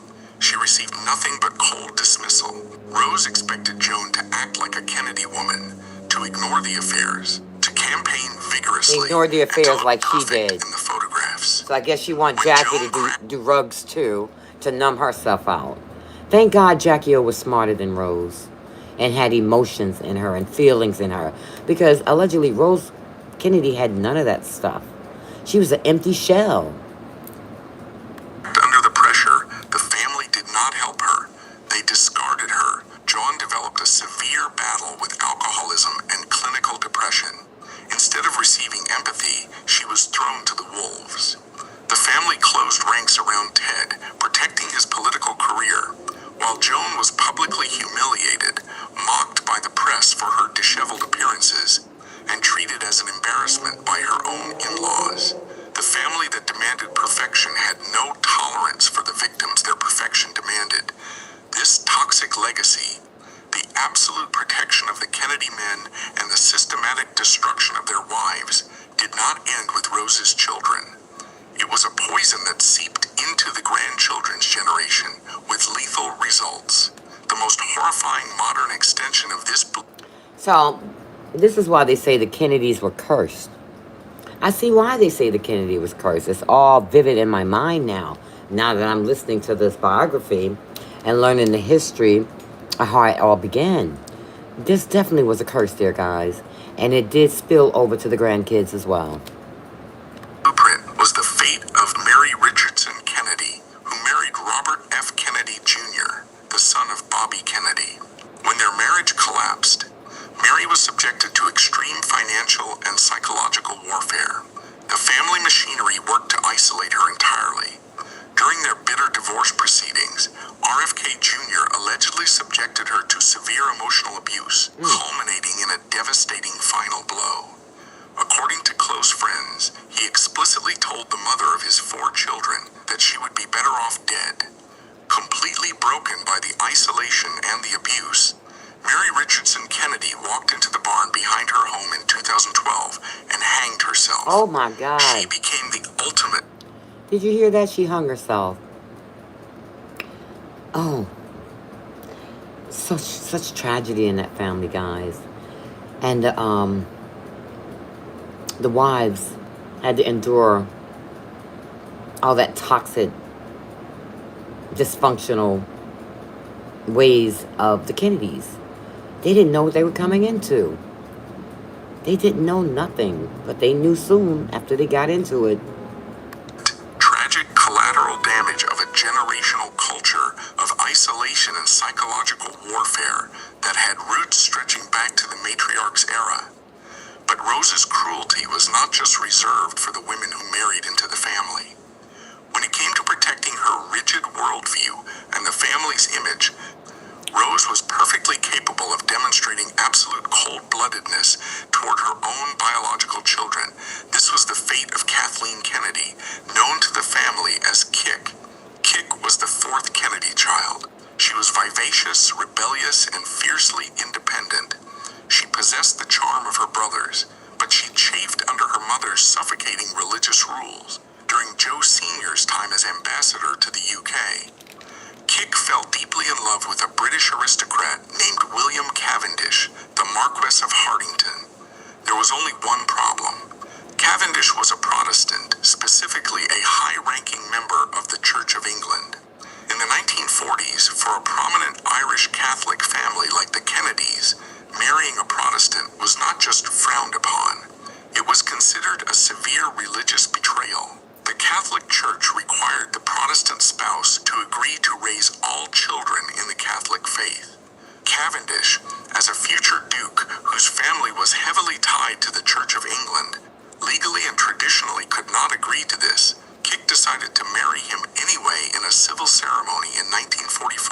Rose Kennedy's reaction was explosive. Well, she did the same thing as she did. Her father did not want her married, Joseph. So Kik got rebellious and married who she wanted to marry. It's all in the family, right? Absolute and devoid of any maternal love. She did not care that her daughter had found happiness. She cared about the optics. She cared about the reaction of the Catholic bishops in Boston. She cared about the family brand. Rose completely excommunicated her own daughter. She refused to attend the wedding. She forbade Joe Sr. from attending. She ordered every single one of Kik's siblings to boycott the ceremony, threatening them with severe consequences if they supported their sister. Kik walked down the aisle with her eldest brother, Joe Jr., being the only family member brave enough to defy their mother and attend. Rose cut Kik out of her life. She stopped communicating with her. She wrote letters to friends stating she was heartbroken, not because she missed her daughter, but because her daughter had lost her soul. Tragedy struck almost immediately. Just 4 months after the wedding, William Cavendish was killed in combat during World War II. Kik was left a young, grieving widow. Even then... Well, it seems like Rose loved that the guy's no longer here. Her daughter's husband died very early in the marriage. They were only married for a short time, and then he was killed. And I'm sure, allegedly, Rose was very happy about that. Because, first of all, they had 2 different religions, Catholic and Protestant. The Catholic does not want you to marry outside your religion. But her daughter, Catherine, which was called Kik, defied that. So she was like, not really a part of the family anymore if you go against the matriarch, Rose Kennedy. Yeah. But it was a short-lived marriage, guys, 4 months. And then her husband had died, Kathleen, which they called Kik. And I'm sure Rose was happy about it, allegedly. Rose's sympathy was scarce and conditional. 4 years later, in 1948, Kik found love again. She began a relationship with Peter Fitzwilliam, another wealthy British Protestant who was scandalously in the process of getting a divorce. They planned to marry. Before the scandal could fully break in the press, Kik and Peter boarded a small private plane to fly to the French Riviera. They flew into a severe, violent storm. The plane was torn apart in the turbulence and crashed into the side of a mountain in France. Everyone on board was killed instantly. Kik was 28 years old when the news of her daughter's violent death reached Rose Kennedy. Her reactions... So, seemed like this was the beginning of the curse. It was with Kathleen, who they call Kik, who was in a plane and met her demise. Let's move on. Cemented her legacy of absolute ice. She did not fly to Europe to claim her daughter's body. She did not organize a family mourning period. Instead... So, Rose's daughter got killed in a plane crash. Rose didn't even budge to go and retrieve her daughter. How cold can you be? You should have been named Ice, because you're cold as ice, lady. Allegedly. Rose Kennedy flatly refused to attend her own daughter's funeral. Joe Sr. traveled to England alone to bury his child. The Cavendish family arranged the funeral, burying Kik in their family estate in Derbyshire. The headstone read Kathleen Cavendish, Marchioness of Hartington. The only Kennedy present was her father. Back in America, Rose justified her absence to the press and her friends by claiming she was too distraught, choosing to stay in a hospital in Boston for routine tests. But the reality was obvious to everyone inside the inner circle. Rose Kennedy could not forgive her daughter for defying the Catholic Church. That's Even the in reason death, why she didn't go to the funeral. The image, the rules, and the Or rigid retrieve her discipline daughter. mattered more She than the defied flesh her. and blood she had brought into the world. She had Cold as successfully ice, Rosemary. purged Rose, the you imperfection are from cold her as ice. family, forcing the wives into silence and abandoning the daughter who refused to comply. The dynasty's pristine facade remained untouchable, but the Kennedy arrogance, the belief that they were untouchable, was about to trigger a chain reaction of violence that not even Rose could control. spent decades selling a supernatural narrative to the public. The Kennedy curse. Okay, the truth is about to be told through the media. Listen up, y'all. I think this is an excellent story for history. It makes for excellent television. I'm hoping y'all It learning evokes something out of sympathy. this. It frames the family as victims of a cruel, invisible destiny. But historical facts do not support curses. When you strip away the myth and examine the timeline, the truth is far less romantic and much more damning. There was no curse. The tragedies that decimated the Kennedy family were the direct, mathematical result of staggering hubris.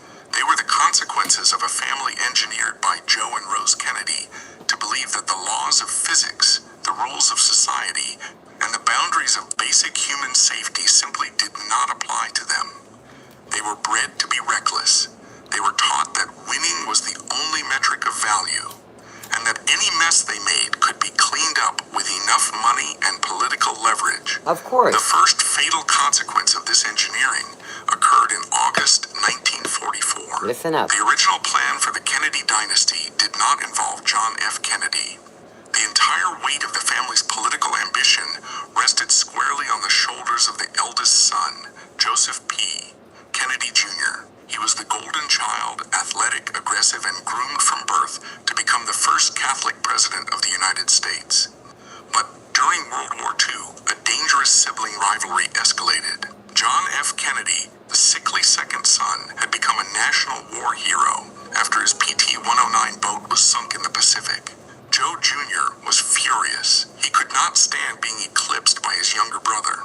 Driven by the family's hyper-competitive ethos, Joe Jr. volunteered for Operation Aphrodite, a highly experimental, practically suicidal bombing mission over Europe. Oh my The mission God. required flying an aircraft packed with 170 pounds of high explosives, arming it in midair, and then parachuting out before it crashed into a Nazi That's bunker. suicidal. It was a Oh my reckless, God. unnecessary Reckless and risk suicidal. driven purely by ego. On August 12, 1944, Just because you don't want to live in your brother's legacy, now you got to outdo your brother and do something really crazy as you did? Outlandish. Oh my God. Here we go. Explosives detonated prematurely over England. Joe Jr. was vaporized instantly. In a normal family, the loss of the eldest son in a fiery explosion would warrant a period of profound mourning. He was vaporized Parents might immediately, reconsider jumping out of the that intense plane with pressure they had placed on the their dynamite going down. How could Rose you do and Joe something like that? Sr. did not. The grief was real, but the machine could not stop. The presidency had been paid for in blood, and they intended to collect it. Before the dust had even settled, the parents simply shifted the crushing weight of their ambition onto the next son in line. John F. Kennedy, who had little interest in a grueling political career and preferred a quiet life as a writer, was drafted into the family business. He was told unequivocally that he was taking his brother's place. Joe Sr. supplied the millions required to fund the campaigns. But Joe Sr. was also a massive political liability.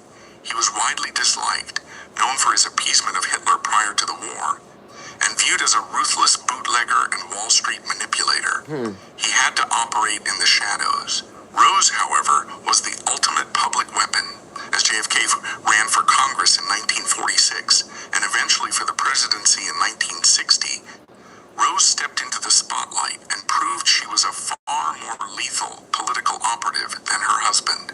She pioneered a completely new form of political campaigning, the Kennedy Teas. These were not casual social gatherings. They were highly organized, heavily funded, and strategically brilliant political theater. Rose would host massive tea parties at elite hotels across Massachusetts and later across the country. She invited thousands of women, working-class mothers, Catholic nuns, society wives. Rose knew exactly how to manipulate her image for maximum impact. When speaking to wealthy donors, she wore her Parisian haute couture and spoke with the clipped, refined accent of the Boston elite, projecting undeniable authority. She was a great But actress. when addressing working-class in Catholic essence. women, she would swap the mink coat for a simple dress, put on a humble babushka headscarf, A babushka and speak passionately about the headscarf. I never struggles heard of of raising a babushka large family. She was a headscarf. I'm learning chameleon. stuff here, guys. She hypnotized the female voting bloc, A babushka. leveraging her status as a papal countess and a mother of a war hero to grant her son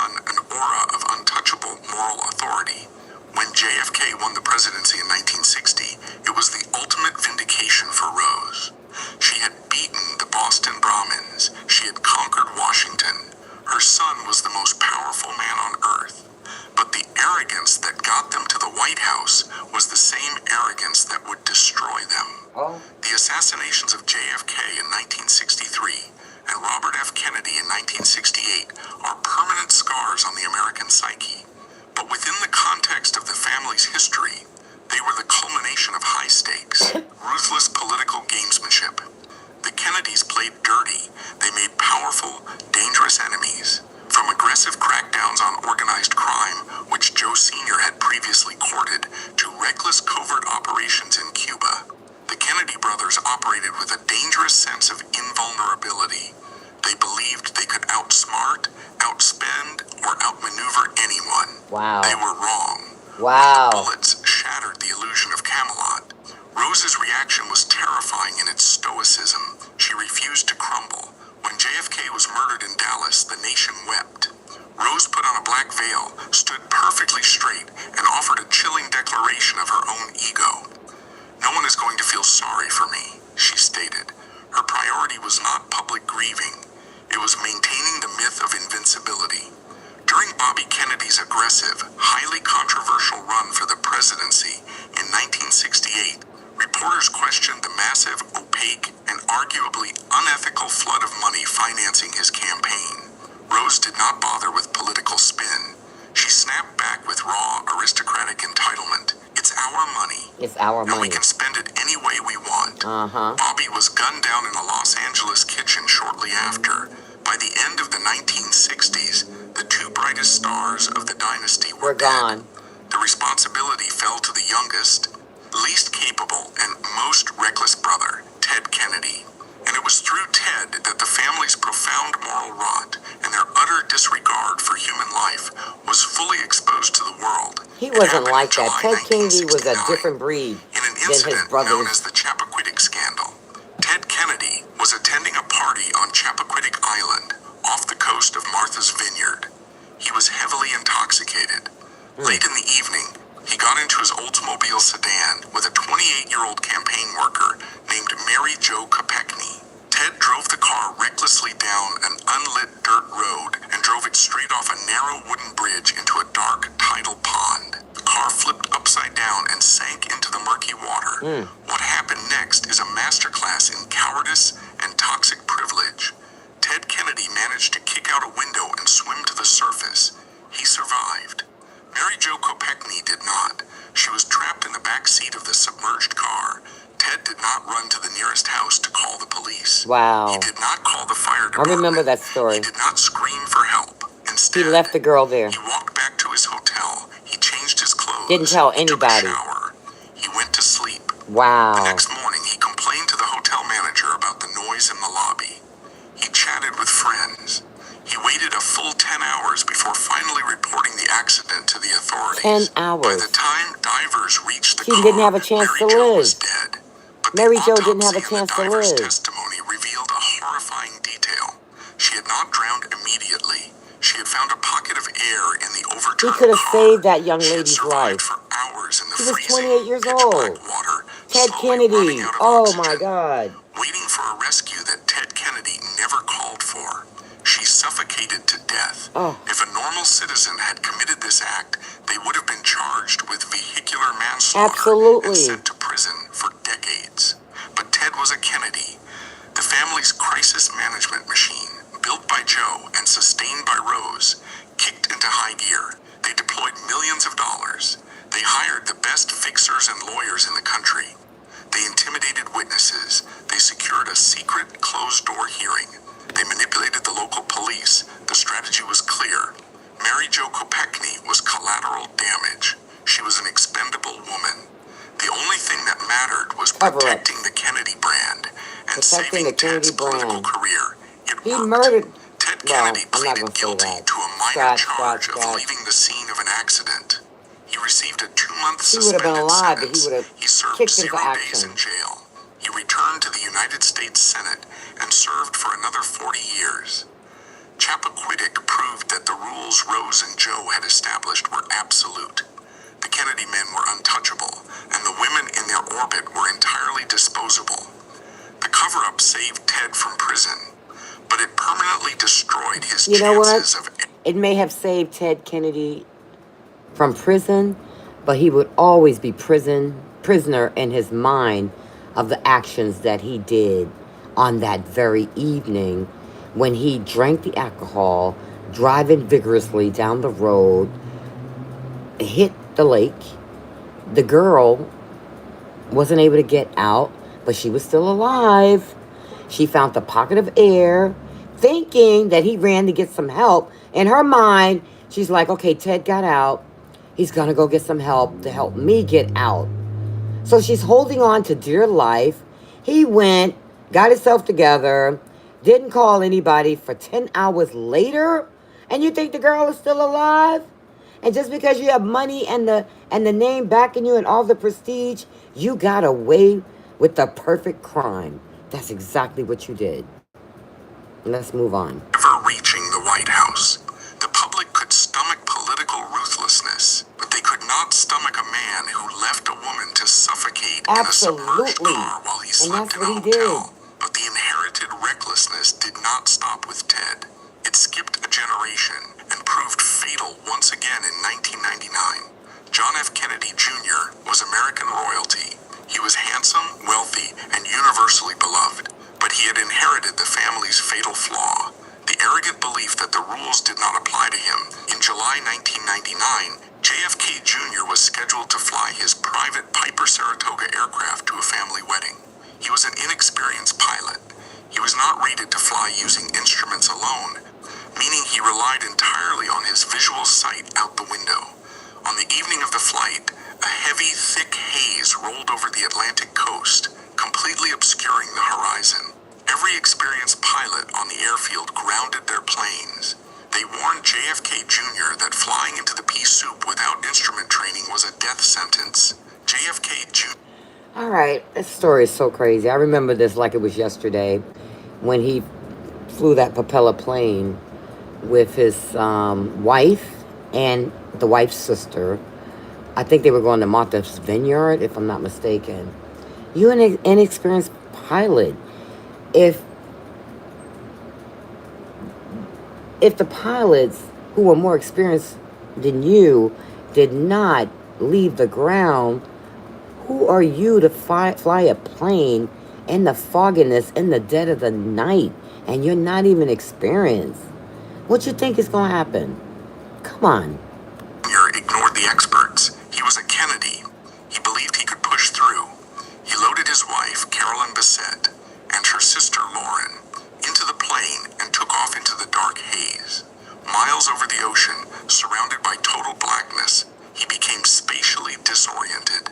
He lost control of the aircraft and drove it into the Atlantic Ocean at high speed, killing all three of them instantly. Once again, a Kennedy man's recklessness had destroyed the women beside him. But the most revealing moment happened after the crash. As the nation mourned the loss of America's prince, the Kennedy PR machine went to work one last time. They could not allow John Jr. to be remembered as a foolish, arrogant pilot who killed his wife and sister-in-law. They needed a scapegoat. They leaked stories to the press, ruthlessly blaming Carolyn.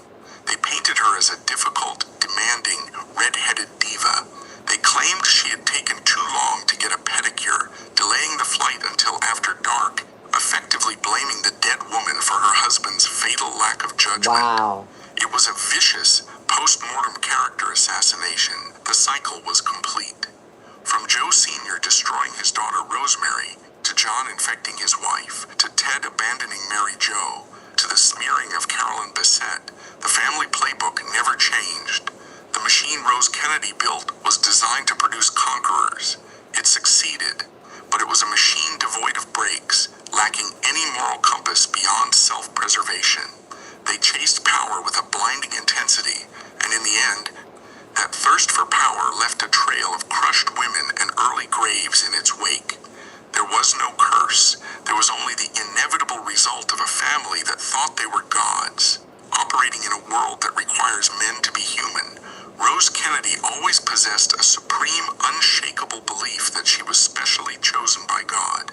She believed her wealth, her status, and her family's meteoric rise were tangible proof of divine favor.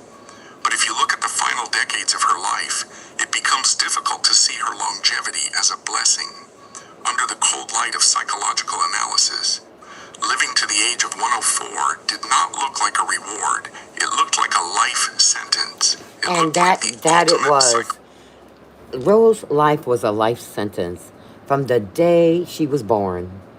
Her life was a life sentence. And if you go back and hear the replay, you'll understand why this is being said about Rose Kennedy, allegedly. Let's move on. psychological punishment. The human mind is not built to withstand the sheer volume of unnatural tragedy that Rose Kennedy was forced to process. To live past a century meant she had to sit in the front row and watch the empire she built meticulously tear itself apart. She had to use her iron will to watch the children she bore be cut down by assassins' bullets, vaporized in plane crashes, or institutionalized and lobotomized. Out of the 9 children she raised with ruthless precision, only 4 were still breathing by the time she reached her final years. But the punishment of her extreme old age was not just emotional, it was physical. For a woman who had spent her entire existence obsessively maintaining control over her image, control over her children's diets, control over the exact placement of magazines in her living room, the end of her life stripped her of every ounce of agency. In the 1980s, the matriarch's physical fortress began to crumble. She suffered a series of devastating strokes, 5 in total. The damage to her central nervous system was catastrophic. By 1984, the woman who used to walk the halls of her mansions, pinning notes to her dresses, to scold the maids, could no longer walk at all. She was permanently confined to a wheelchair. Her sharp, calculating mind began to betray her. She lost her ability to speak clearly. She lost her ability to manage the household ledgers.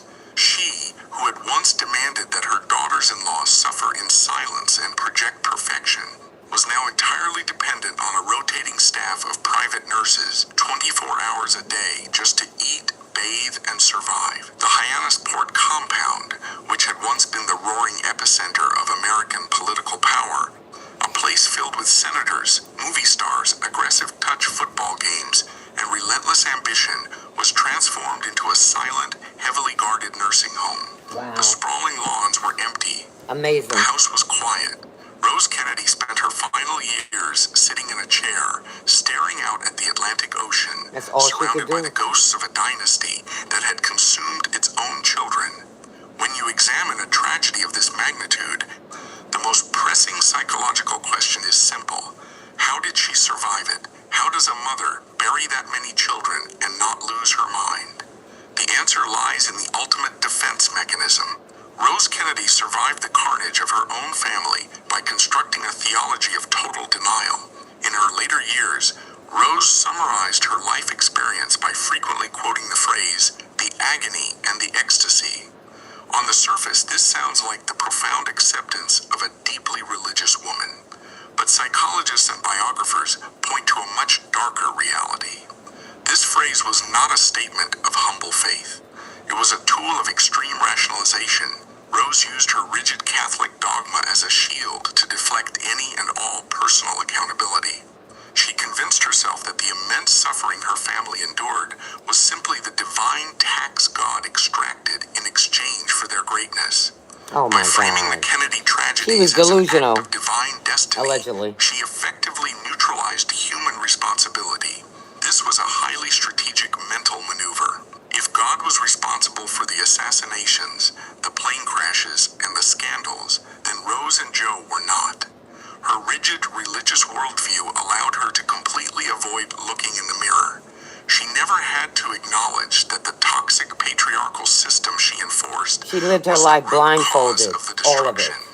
She never had to admit that raising her sons to believe they were above the law directly led to the reckless behavior that killed them. She never had to face the reality that her emotional starvation of her children created deeply fractured adults who self-medicated with alcohol, dangerous women, and adrenaline. By categorizing every mistake, every crime, and every death as God's will, Rose Kennedy insulated herself from the one emotion that should have broken her: guilt. This absolute And she never had self-delusion guilt. suffocated any genuine remorse. It allowed her to maintain a serene, pious conscience even when facing the reality of what her husband did to their daughter, Rosemary. It It allowed her to sleep at night after she abandoned her daughter, kick in death. It allowed her to look at the broken, addicted, and suicidal wives of her sons and feel absolutely nothing but contempt. She genuinely believed her own myth. She believed the Kennedys were martyrs for America, rather than victims of their own monumental hubris. Delusional. On January 22nd, 1995, at the age of 104, Rose Fitzgerald Kennedy finally died from complications of pneumonia. Her funeral was a massive national event broadcast across the country. Politicians, celebrities, and the remaining family members gathered to eulogize her as a saint, a patriot, and the ultimate symbol of American resilience. But history requires us to look past the eulogies and examine the ledger.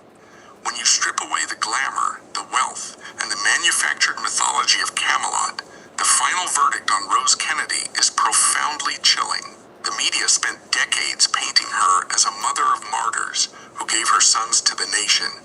The objective truth is that she was the chief architect of a family machine that operated on manipulation, emotional repression, and casual cruelty. Rose Kennedy built a dynasty, but she built it on a foundation of crushed individuals. To maintain the illusion of a perfect Catholic family, she became completely complicit in the surgical destruction and erasure of her own disabled daughter. To protect the political viability of the Kennedy men, she forced the women who married them to swallow their dignity, endure relentless public humiliation, and tolerate severe psychological abuse. The supreme power of the Kennedy family was not just built because she was subjected to psychological abuse from her own husband. So she wanted the wives of the Kennedy sons to have the same faith that she had with her husband. It just trickled down, guys. On Joe Sr.'s millions or JFK's undeniable charisma. It was mortared with the silent suffering, the suppressed rage, and the enforced sacrifices of marginalized, expendable women. Rose Kennedy survived everyone. She beat the Boston Brahmins. She put a son in the White House. She achieved the absolute power she craved as a young girl, standing ignored in the Oval Office. But the price of that power was the humanity of her own family. She proved that you can conquer the world. But if you build your empire without a shred of empathy, the empire will eventually eat itself. The myth of Camelot is a story of American royalty. But the reality of Rose Kennedy is a dark, indelible stain on American political history. A brutal reminder that behind every flawless public image, there is often a private, unforgivable cost. All right, guys, that's over. I hope you guys enjoyed it. Hold on 1 second. Let me just turn this off. Hold on 1 second. Giving me trouble. All right, let me turn that down. So we learned a lot about Rose Kennedy, guys, and the Kennedy Empire, the Kennedy compound.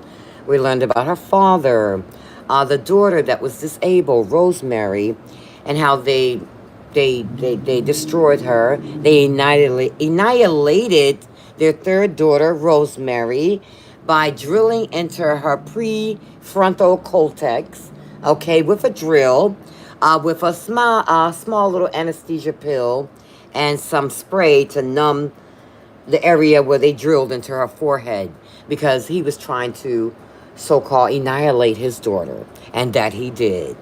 The daughter, before she did that surgery, she could talk, she can walk, she can eat, she could do all those things. But after that surgeon, which was not licensed to do what he did, and it was such an experimental surgery of drilling into the prefrontal cortex, okay? He ruined her for life. She no longer talked after that surgery. She no longer walked after that surgery. She was like a vegetable. So what did the father want to do? He didn't want her to be an embarrassment to the empire, the compound. He sent her away and lied to his own children that Rose got a daughter being a teacher someplace else in another state, and forbid the wife to tell the children the truth of what happened to their blood sister, Rosemary. But what happened to him after he did what he did to his daughter? He had a massive stroke and wasn't able to talk anymore as he did his daughter when he had that inexperienced doctor drill into her forehead with no anesthesia but a little spray and a little pill. She felt every part of the drilling into her brain. So-called trying to fix her, but he was annihilating her. So he got the same faith as his daughter. The stroke badly messed him up, where he couldn't speak anymore. So guys, I hope y'all enjoyed this. I call this the woman who checked out of her marriage and a woman scorned, which is Rose Kennedy. If you haven't checked out the beginning of this, hit the replay because it's very, very interesting. I've learned things about the Kennedy empire that I never knew, and maybe I didn't want to know because I had high regards of that family. But after watching this, it makes me think a little bit.